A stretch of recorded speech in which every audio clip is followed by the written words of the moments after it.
there are plenty of moments where I enjoy the natural environment, and what fascinates me about it that the processes are connected. So if you look at the water and landscapes, you can follow the water and you can experience other parts of the natural landscape. Family vacation we took in Nova Scotia comes to mind, seeing the Atlantic Ocean and the beautiful landscape. Just took our breath away. I remember my wife and I looking as our children were playing in the distance. It was just one of those great moments. But I've had many. I remember Vietnam, seeing the waterfalls there. It's just incredibly beautiful. My name is Chris Rentschler. I'm a professor in the Department of Geography. I'm Deacon Bill Hines, H-Y-N-E-S. I'm a deacon here at St. Benedict's Parish, and I also teach religion at St. Joseph's Collegiate Institute. I think environmentalism is to live within the environment as a human being. So that's the appreciation of the environment and also the understanding of the processes. So rather than protecting myself only from the environment, I basically try to live and work with the processes within the environmental system.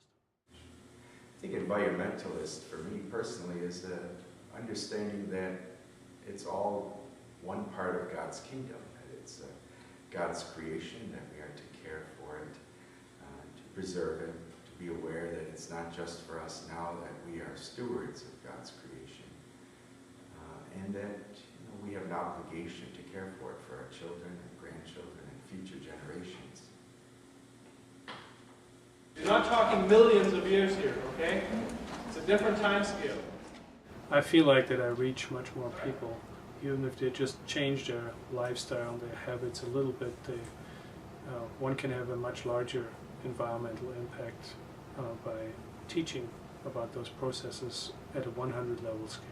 In here, your floodplain, and then you put your first terrace into second. If you think about classes at the advanced or graduate level, then those people will kind of like make an impact themselves through their teaching or through their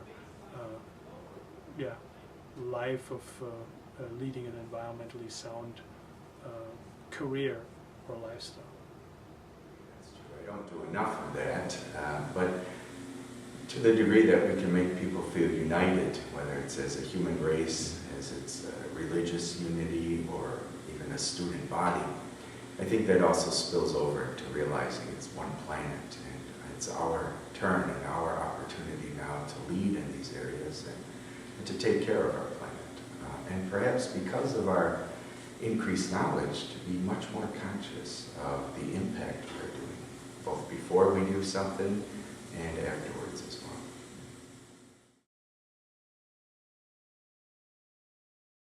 So in my research, I focus basically on the Earth system and on the humans to understand the interaction between humans and the environment.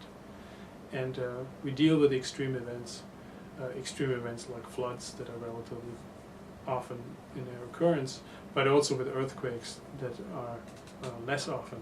So we call those extreme events, and often those extreme events end up in disasters.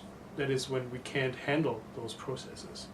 And with the population growth, we obviously around the world, we've got more and more people living in environments that are new to them, or that do not know how to prepare for those extreme events. At the same time, we've got a changing environment, and we have basically all kinds of processes changing. So people experience environment in a different way. So the idea was, how do we deal with those changes? How do we prepare ourselves? In our assessment, particularly in how communities recover after an extreme event, religious groups are very important because they already have a sense of community, they know each other, they understand each other, but obviously interfaith communication and collaborative efforts are obviously enhanced if there is a harmony in between those different religions.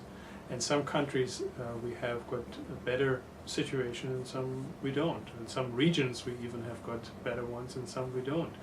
But I think only the collaborative effort between those different faiths in terms of their appreciation, but also in terms of appreciation of the environmental processes that are going on are very important. So the better we understand about people's beliefs, the better we understand about environmental systems, the better we understand about collaborative efforts and how to communicate and how to collaborate and how to prepare for extreme events, the better it is for any community. Very steep slopes up on poles.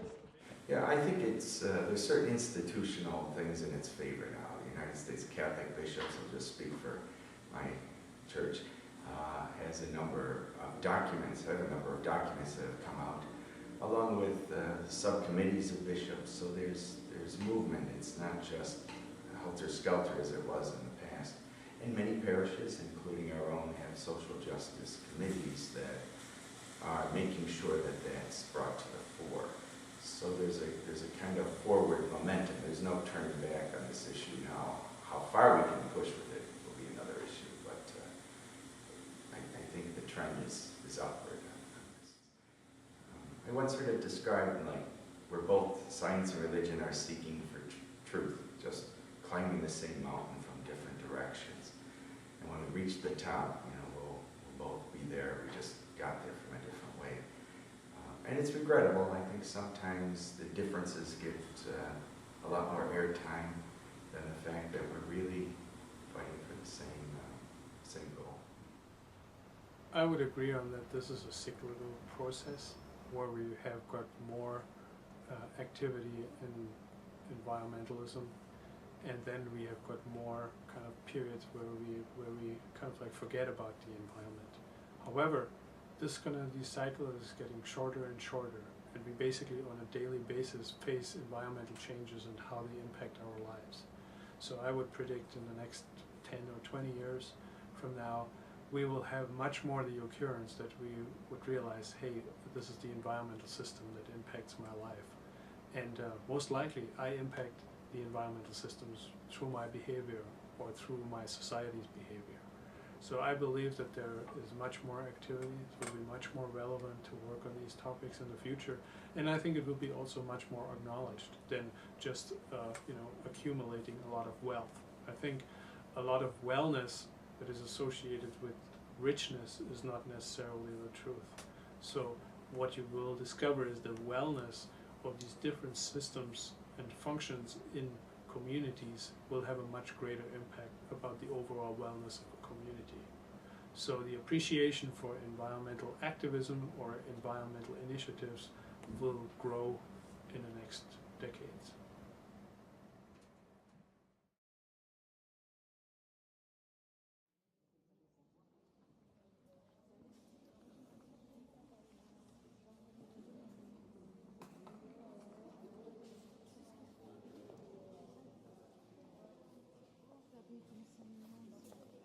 Blessed be God, oh blessed be God.